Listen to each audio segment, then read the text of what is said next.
So this week we're talking about our top 5 favorite monster taming games. Now, when we first talked about this, it was like, I don't know, are there enough that we want to put on, our top 5 list? So what we did, we each came up with a separate list and we blind ranked them. So this is going to be a surprise for you. You don't know the outcome of this. It was fun. So here we go. Number 5 was a tie between Monster Rancher and the Persona series. Now, you don't automatically think Persona is like a Monster Tamer game, but it's very much just like a more adult Pokemon, except with like weirder things. So, you go out there and capture them. So I've never played Monster Rancher, though. That's like an OG one, isn't it? Yeah, it goes back to like the PlayStation 1, and that changed the game for me because I love it when they do weird stuff with games. And it was the first one I remember. They had this part where, like, you can get monsters off the stone tablets. The stone tablets are other CDs. So you're able to open the PlayStation. That. Yeah, swap in the disc, it's not always, like, completely brand new monsters. There's not that many monsters in the game. But you could get new ones and then freeze them, combine them. You never know what you were going to get. I remember doing that. I remember, they used to always, and this is going to age me pretty much, when they used to send those CDs with like AOL or whatever. Yeah. I remember putting those in the PlayStation, trying to get like new monsters off of those and stuff. I forgot about that game. Number 4, Slime Rancher. This one, my son got me entirely into Slime Rancher. He loves it. It's like I think he's got like 100 hours into it. Absolutely, enjoys playing that. His thing is more about like collecting everything. You're not so much doing the game properly. We have to like ranch them and get the resources and that sort of thing. He just wants to find everything. So a lot of fun stuff in that one. Number 3, I don't know if you've ever heard about this one, but this was my number 1. Ni no Kuni, Wrath of the White Witch. You ever hear of this game? No.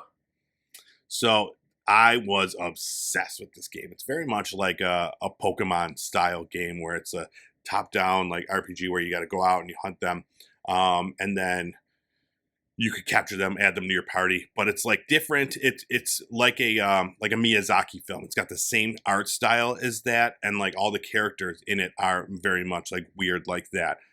If you're ever looking for a fun game, I think you would really dig this one because it's very much just a Pokemon, and also if you like Miyazaki films, like it's the best of both worlds.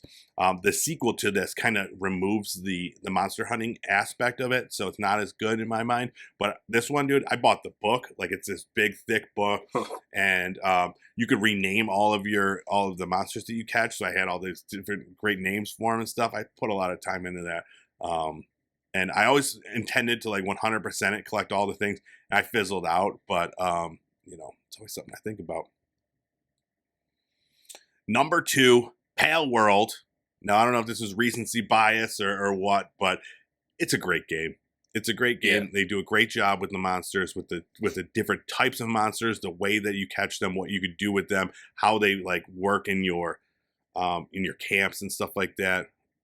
Yeah, I was a little surprised it was number 2 on our list, but still, like, it's a great game. Yeah, I wouldn't even say that it's recency bias. I think this is moving the genre forward. Yeah.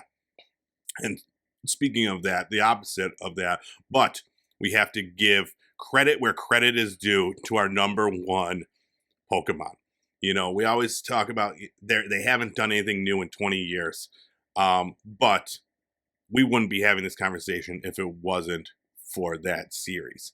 They did it all. They started it. All these monsters are just kind of slightly different versions of that. Now we'll definitely hear about people saying that. Well, what about Dragon Quest?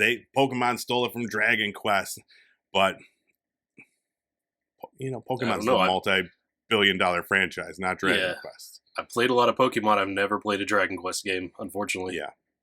So, you'll always have those people that say, well, Pokemon stole this, blah, blah, blah. But they did it right. They brought it to the forefront, made sure everybody's doing it. Now they definitely got a little bit greedy, creating different versions of the same game over and over and over and over again. But there's still a lot of great content out there as far as the games, and even outside of the games, like the TV shows, the movies and stuff. It became a giant in the world. Right. And understand this is just mine and your conglomerated top Exactly. 5. People can leave their top 5s if they disagree in the comments. Yeah, yeah, but ours is right. So that's all. That's all you need to know. This is the definitive list. Sure, it's our opinion, but our opinion is rock solid. It's all that matters. We And will be you carving heard this it in here stone first. later. Exactly. All right, so that